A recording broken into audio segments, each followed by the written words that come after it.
Friends, last ఎపిసోడ్లో చూసారంటే హీరోయిన్కి తనని చిన్నప్పుడు ఫైర్ యాక్సిడెంట్లో నుండి కాపాడిన అబ్బాయి హీరోనా అని డౌట్ వస్తుంది కదా. సో ఇప్పుడు హీరో దగ్గర ఇంతకు ముందు ఎప్పుడైనా మన ఇద్దరం మీట్ అయ్యామా అని అడుగుతుంది. హీరోకి అయితే హీరోయిన్ మిడిల్ స్కూల్లో నుండే తెలుసు కదా, కానీ ఇప్పుడు హీరోయిన్ దగ్గర ఏమో నాకు మన ఇద్దరం మీట్ అయినట్లు ఏం గుర్తులేదు అన్నట్లు చెప్పగా హీరోయిన్ ఓ అవునా అన్నట్లు చెప్పి వెళ్ళిపోతుంది. కానీ హీరోయిన్కి హీరో మీద డౌట్గానే ఉంది. దానివల్ల వాడి షోల్డర్ మీద ఆ ఫైర్ యాక్సిడెంట్ అప్పుడు తగిలిన గాయం ఉందా లేదా అని చూస్తే తెలిసిపోతుంది అని అనుకుంటుంది. కానీ దాన్ని ఎలా చూడడం అని ఆలోచిస్తుంటుంది. ఇప్పుడు అలానే కట్ చేసి హీరోయిన్ అన్నని చూపిస్తారు. వీడు ఈ బ్యూటీ ప్రోడక్ట్స్ని అమ్మే షాప్ని పెట్టుకున్నట్లున్నాడు. కానీ ఆ ప్రోడక్ట్స్ అన్ని చీప్ అయిన క్వాలిటీతో ఉండడం వల్ల దాన్ని కొని యూస్ చేసిన అందరి ఫేస్ డ్యామేజ్ అయి ఉంటుంది.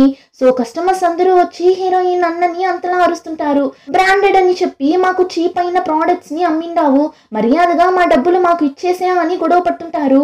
ఆ టీం ఆ షాప్ కి కొత్తగా ముగ్గురొస్తారు. ఎవరు అని చూస్తే మైజీ. హీరోయిన్ అన్నకి మైజీ ఆల్రెడీ తెలిసేమో. సో ఇప్పుడు మైజీ దగ్గర దయచేసి నా షాప్ ని ఏం చేయకు అని ప్లీజ్ చేసి అడుగుతుంటాడు. హీరోయిన్ అన్న ఎందుకు మైజీ దగ్గర ఇలా అడుగుతున్నాడు అని చూస్తే హీరోయిన్ అన్న పార్క్ అనే ఒక పెద్ద రౌడీ దగ్గర డబ్బులు అప్పుగా తీసుకొనింటాడు. కానీ ఆ డబ్బులు ఇంకా తిరిగి ఇచ్చింటాడు. సో ఆ డబ్బుల్ని వడ్డీతో సహా కలెక్ట్ చేయడానికి ఆ పార్క్ మైసీని పంపించింటాడు. కానీ ఈ మైసీ వచ్చిన పని చూడకుండా ఆ షాప్ లో వాడి జుట్టుకి ఏ హెయిర్ కలర్ బాగుంటుంది అని తీసి చూస్తుంటాడు. ఆ గ్యాప్ లో హీరోయిన్ అన్న అక్కడ ఉన్న కస్టమర్స్ దగ్గర వీడే నాకు డూప్లికేట్ ప్రోడక్ట్స్ ని అమ్మింది, సో ఏమున్నా మీరు వీడి దగ్గర గొడవ పడండి అని చెప్పి మైజీని వాళ్ళ దగ్గర తగిలించి హీరోయిన్ అన్న అక్కడి నుండి ఎస్కేప్ అయి వెళ్ళిపోతాడు. ఇప్పుడు అలానే కట్ చేస్తే హీరోయిన్ క్లాస్ లో చూపిస్తారు. చూస్తే ఈ రోజు హీరో స్కూల్ కి వచ్చిండడు. హీరోయిన్ కూడా ఎందుకు వాన్సన్ రాలేదు, ఏమైంది వాడికి అని ఆలోచిస్తున్నప్పుడు అప్పుడు హీరోయిన్ కి స్కూల్ బయట ఎవరికో యాక్సిడెంట్ అయిందంట, ఆ అబ్బాయి మన స్కూల్ అబ్బాయి అంట అని చెప్తుంటారు. ఇప్పుడు ఆ మాట వినగానే హీరోయిన్ భయపడిపోతుంది. అది ఒకవేళ హీరో ఏమో అని ఫాస్ట్ గా స్కూల్ హాస్పిటల్ కి వెళ్తే హీరోయిన్ అనుకున్నట్లు అక్కడ హీరోనే ఉంటాడు. యాక్చువల్లీ ఏమైంటుంది అంటే హీరో స్కూల్ కి వెళ్తున్నప్పుడు దారిలో ఒక అతను వర్షంలో నిల్చొని రైన్ కోట్ ని అమ్ముతుంటాడు. అది ఇంకెవరో కాదు, హీరోయిన్ అన్ననే. కరెక్ట్ గా హీరో అటు పక్కగా రాగా హీరోయిన్ అన్న హీరో దగ్గరకు వెళ్ళి ఆ రైన్ కోట్ ని అమ్మింటాడు.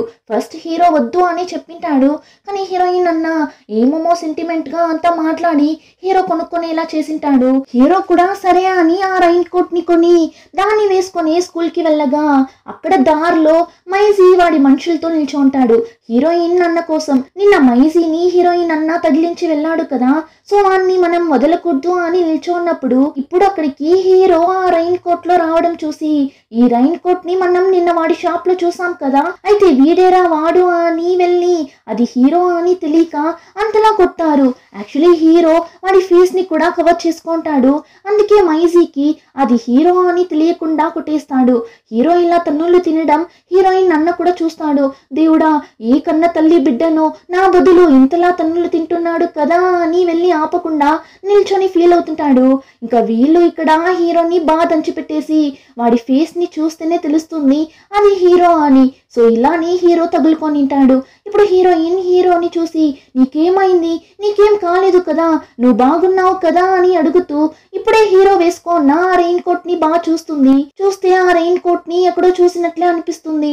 అప్పుడే ఒక ఫ్లాష్ బ్యాక్ ని చూపిస్తారు. నిన్న నైట్ హీరోయిన్ అన్న ఆ రెయిన్ కోట్ ని వేసుకొని కూర్చోంటాడు. హీరోయిన్ కూడా చూసేసి ఎందుకు ఇప్పుడు ఇంట్లో రెయిన్ కోట్ ని వేసుకొని కూర్చోన్నావు అని అడిగినప్పుడు వాడు ఈ రెయిన్ కోట్ ని నేను రేపు అమ్మబోతున్నా అన్నట్లు చెప్పింటాడు. ఇప్పుడు ఆ విషయం అంతా గుర్తొచ్చి హీరోయిన్ హీరో దగ్గర ఈ రెయిన్ కోట్ ని నీ దగ్గర అమ్మింది మా అన్ననే అన్నట్లు చెప్తుంది. అప్పుడే హీరోకి కూడా తెలుస్తుంది అది హీరోయిన్ అన్నయ్య అని. కానీ హీరోని మైజీనే కొట్టింది అని హీరోయిన్ కి తెలియదు. హీరో కూడా చెప్పడు, నిజంగానే యాక్సిడెంట్ అయింది అని హీరోయిన్ అనుకుంటుంది. ఇంకా ఆ రోజు నైట్ మైజీని వేరొక రౌడీ గ్యాంగ్ వచ్చి కొట్టుంటారు. కరెక్ట్ గా ఆ టైంలోనే ఆ ప్లేస్ కి హీరో రాగా మైజీని అలా కొట్టడం చూసి ఎందుకు వాడిని అలా కొట్టున్నారు అని చెప్పి వాడి చేతిలో పెట్టుకున్న స్నాక్స్ కవర్ ని ఆ రౌడీల మీద వేసి మైజీని పిలుచుకొని అక్కడి నుండి పారిపోతాడు. కానీ ఆ రౌడీలు వెనకాలే తరుముకుంటూ వెళ్తారు. కానీ ఎలానో హీరో మైజీ ఇద్దరు ఆ రౌడీల దగ్గర నుండి ఎస్కేప్ అయిపోతారు. ఇప్పుడు ఇద్దరు ఒక షాప్ బయట కూర్చొని మాట్లాడుతుంటారు. అప్పుడు హీరో నువ్వే కదా నన్ను స్కూల్ బయట కొట్టింది అని అడగ్గా వాడు అది అవునురా వేరొకడు అని అనుకుని నిన్ను కొట్టేశాము సారీ రా అన్నప్పుడు హీరో అవును బాగా కొట్టేసి సారీ పూరి అంటున్నావు అన్నట్లు చెప్తుంటాడు. ఇంకా నెక్స్ట్ డే హీరో హీరోయిన్ ఇద్దరు చదువుతుంటారు. హీరోని చెప్పిస్తుంటాడు. కానీ హీరోయిన్ ఆలోచన మొత్తం ఎలా మాన్సన్ షోల్డర్ కి తగిలిన గాయం ఉందా లేదా అని చూడటం అని ఆలోచించి ఇప్పుడు వాడి దగ్గర నాకు ఈ హ్యూమన్ హ్యాండ్ గురించి కాస్త ఎక్స్ప్లెయిన్ చేయవా థియరీగా అంతా చెప్తే నాకు అర్థం కాదు సో నీ చెయ్యిని చూపించి నాకు ప్రాక్టికల్గా ఎక్స్ప్లెయిన్ చెయ్యి అని చెప్పి తినేవాడి చెయ్యిని చూడటానికి ట్రై చేస్తుంటుంది. అలా వాడి చెయ్యిని చూడటానికి ట్రై చేస్తున్నప్పుడు స్లిప్ అయి హీరో మీదనే పడిపోతుంది. అంతే ఇద్దరు ఒక నిమిషం అలానే ఫ్రీజ్ అయిపోతారు. కళ్ళల్లో కళ్ళు పెట్టి ఒకరిని ఒకరు చూసుకుంటుంటారు. ఆ టైం అక్కడికి ఎవరో వస్తున్నట్లు సౌండ్ వినిపించగా ఇద్దరు నార్మల్ అయిపోతారు. సరే వచ్చింది ఎవరు అని చూస్తే గోయా నాన్ననే వచ్చింటారు. యాక్చువల్లీ హీరో ఇంట్లోనే చదువుతుంటుంది. ఇంకా గోయా ఇల్లు హీరో ఇల్లు పక్క పక్కనే ఉంటుంది. అందుకే గోయా నాన్న గోయాని హీరో ఇంటికి పిలుచుకొని వస్తాడు ఇద్దరిని కూర్చోపెట్టి చదివిద్దామని. ఇప్పుడు అక్కడ హీరోయిన్ కూడా ఉండడంతో ముగ్గురిని కూర్చోపెట్టి క్లాస్లో పాఠం చెప్పడం చాలదంటూ ఇక్కడ కూడా చెప్తుంటాడు. ఆ టైం గోయా నాన్నకి ఒక కాల్ వస్తుంది. ఏమంటే 2 రోజులుగా బాగా వర్షం పడడం వల్ల స్కూల్లో ఉన్న స్టాచ్యూ పగిలిపోయింటుంది. సో కొత్త స్టాచ్యూని పెట్టడానికి మన స్కూల్లో చదివే స్టూడెంట్స్ అందరూ మంచి డిజైన్ ని డ్రా చేసి ఇవ్వాలి. ఏ డిజైన్ బాగుంటే ఆ డిజైన్ తోనే స్టాచ్యూని చేసి పెడదామన్నట్లు చెప్తారు.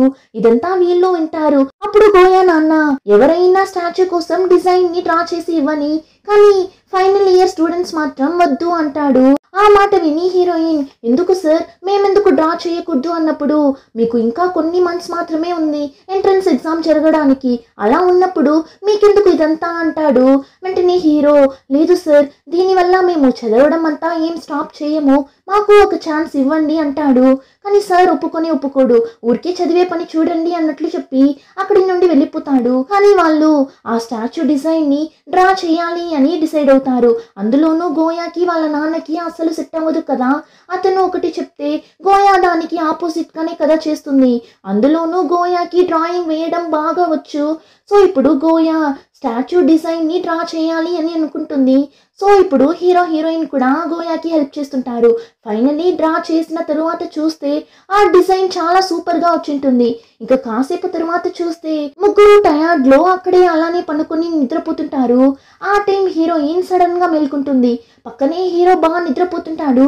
ఈ ఛాన్స్ ని యూజ్ చేసి హీరోయిన్ వాడి షోల్డర్ మీద గాయం ఉందా లేదా అని చూడటానికి ట్రై చేస్తుంది. చూస్తే హీరోయిన్ అనుకున్నట్లు హీరోకి ఆ ప్లేస్ లో దెబ్బ తగిలి గాయం ఉంటుంది. నిజంగానే హీరోని ఆ రోజు లిక్షిని ఆ ఫైర్ యాక్సిడెంట్ అప్పుడు కాపాడింటాడు. ఇప్పుడు హీరోయిన్ కి కూడా తెలిసిపోతుంది ఆ రోజు తనని కాపాడింది చెన్ కాదు హీరో అని. ఇప్పుడు ఆ విషయం తెలిసి హీరోయిన్ కి హ్యాపీగానే ఉంటుంది. ఇంకా నెక్స్ట్ డే హీరోయిన్ గోయా ముగ్గురు స్కూల్ కి వెళ్తారు. అప్పుడు వాళ్ళ క్లాస్ సార్ వచ్చి మీరు డ్రా చేసిన ఆ స్టాచ్యూ డిజైన్ ని స్టాచ్యూగా చేయడానికి సెలెక్ట్ చేశారు అన్నట్లు ఒక గుడ్ న్యూస్ ని చెప్పేసి వెళ్ళగా హీరోయిన్ ఒక ఖుషీలో హీరోని హక్ చేసుకుంటుంది చూడండి. అంతే వాడు అలానే షాక్ లో ఫ్రీజ్ అయిపోతాడు. వెంటనే హీరోయిన్ కూడా రియలైజ్ అయ్యి ఇప్పుడు ఎలా రియాక్ట్ అవ్వాలో తెలియక సరే నేను క్లాస్ కి వెళ్తున్నా మీరు రండి అని చెప్పి అక్కడి నుండి వెళ్ళిపోతుంది. ఇప్పుడు హీరోయిన్ అక్కడి నుండి వెళ్ళిన తరువాత గోయా హీరో దగ్గర నువ్వు ఎప్పుడు తన దగ్గర నీ ఫీలింగ్స్ ని చెప్పబోతున్నావు ఒక పని చేద్దాం ఈ స్టాచ్యూని మన స్కూల్లో పెట్టిన వెంటనే నువ్వు నీ ఫీలింగ్స్ ని లిక్షి దగ్గర చెప్పేసే అన్నట్లు చెప్తుంటుంది. ఇంకా నెక్స్ట్ సీన్ లో గోయా స్టూడెంట్స్ అందరి దగ్గర అసైన్మెంట్ ని కలెక్ట్ చేసి దాన్ని సార్ దగ్గర అంటే వాళ్ళ నాన్న దగ్గర ఇవ్వడానికి స్టాఫ్ రూమ్ కి వెళ్తుంది. ఇప్పుడు దాన్ని వాళ్ళ నాన్న టేబుల్ మీద పెట్టేసి అక్కడి నుండి వెళ్తున్నప్పుడు గోయా నాన్న గోయాని పిలిచి నువ్వు డ్రా చేసిన డిజైన్ ని నేను చూశాను చాలా బాగుంది అంటాడు. వాళ్ళ నాన్న అలా చెప్పడంతో గోయాకి హ్యాపీగానే ఉంది. కానీ ఏం చెప్పకుండా సైలెంట్ గా అక్కడి నుండి వెళ్ళిపోతుంది. ఇంకా స్టాచ్యూని కూడా స్కూల్లో పెట్టేస్తారు. సో ఇప్పుడు గోయా హీరో దగ్గర రే స్టాచ్యూని కూడా పెట్టేశారు సో నువ్వు వెళ్ళి నీ ఫీలింగ్స్ ని తన దగ్గర చెప్పేసే అని గోయా అక్కడి నుండి వెళ్ళిపోతుంది. హీరో కూడా సరే ఎలా అయినా లిక్షి దగ్గర నా మనసులోని మాట చెప్పేయాలి అని అనుకుంటాడు. కానీ ఆ టైం హీరోయిన్ దూరంలో ఆ రెడ్ కలర్ జుట్టోని చూస్తుంది. ఆ వీడియోలో రెడ్ కలర్ జుట్టోడే కదా హీరోని కొట్టింటాడు. కానీ ఇప్పుడు అది ఎవరు అని చూస్తే మైజీ అయితే మైసీ వల్లనేనా మాన్సన్ చనిపోయింది అని హీరోయిన్ అంతలా షాక్ అయి చూస్తుంటుంది. ఇప్పుడు ఆ మైసీ హీరోని ఏం చేస్తాడో ఏమో అని దాని గురించి ఆలోచిస్తూ నిల్చో ఉన్నప్పుడు సడన్ గా హీరోయిన్ పైన అక్కడ ఉన్న టేబుల్ చైర్ అంతా పడేలా రాగా కరెక్ట్ గా హీరో చూసేసి లక్ష్మిని దూరంగా లాగి కాపాడేస్తాడు. ఇప్పుడు హీరోయిన్ నన్ను కాపాడినందుకు థ్యాంక్స్, ఇప్పటి వరకు నువ్వు నన్ను 3 సార్లు కాపాడావు, ఏం చూస్తున్నావు? ఆ రోజు బాస్కెట్ బాల్ మ్యాచ్ అప్పుడు సెకండ్ టైం, ఇప్పుడు థర్డ్ టైం, ఫస్ట్ టైం ఎప్పుడు అని కదా ఆలోచిస్తున్నావు. ఫైర్ యాక్సిడెంట్ అప్పుడు నన్ను కాపాడింది నువ్వే అని నేను కనిపెట్టేశాను. ఇన్ని రోజులుగా చెన్ అని నేనే తప్పుగా అనుకున్నా అన్నట్లు చెప్పగా హీరోకి హ్యాపీగా ఉంటుంది. పర్లేదు, లిక్షికి ఇప్పుడైనా గుర్తొచ్చిందే అని. ఇప్పుడు హీరోయిన్ హీరో దగ్గర మాట్లాడిన తరువాత నేరుగా మైసీ ఉన్న ప్లేస్ కి వెళ్తుంది. కానీ అక్కడ మైసీ లేడు. వాడి దగ్గర గొడవ పడటానికే వెళ్ళింటుంది. కానీ మైసీ లేకపోవడంతో అక్కడి నుండి వెళ్తున్నప్పుడు అక్కడ వాళ్ళ స్కూల్ షర్ట్ ఒకటి రక్తపు మరకతో ఉండటం చూస్తుంది. ఏంటిది, మన స్కూల్ షర్ట్ ఇక్కడ ఉంది, అందులోనూ షర్ట్ అంతా బ్లడ్ అయి ఉంది అని షర్ట్ ని బాగా చూస్తే దాని మీద హీరో పేరుంది. మాన్సన్ షర్ట్ ఎందుకు ఇలా బ్లడ్ అంతా అంటుకొని ఇక్కడ ఉంది అని ఆలోచిస్తూ నిల్చోన్నప్పుడు అటు సైడ్ గా వచ్చిన ఒకడు లిక్షి అక్కడ నిల్చోండడం చూసేసి తను దొంగతనం చేయడానికి వచ్చిందేమో అని లిక్షిని వెళ్ళనివ్వకుండా పట్టుకుంటాడు. లిక్షి వాడి దగ్గర నుండి తప్పించుకోవడానికి ట్రై చేస్తుంది. కానీ వాడు అస్సలు వదలడం లేదు. కానీ ఆ టైంకి అక్కడ కరెక్ట్ గా చెన్ రాగా లిక్షిని వాడి దగ్గర నుండి కాపాడి ఇద్దరు ఆ ప్లేస్ లో నుండి ఎస్కేప్ అయి వెళ్ళిపోతారు. ఇంకా ఇద్దరు ఒక ప్లేస్ లో కూర్చొని మాట్లాడుతుంటారు.